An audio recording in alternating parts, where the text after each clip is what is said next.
Hey guys, DIY Salvage Guy here, and I want to welcome you to my channel. On this page, I go about builds a little bit differently. I don't have any mechanical background. All I have is a love for cars. So what I do is I just pick a car that I love and I'm going to try to rebuild it.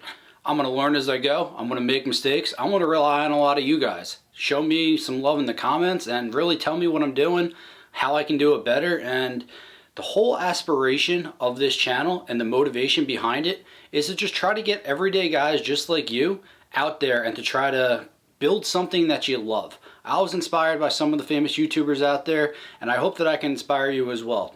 You don't need to be a seasoned mechanic. You don't need to have any certifications or anything like that. All you need to have is a love of cars. You need to be patient.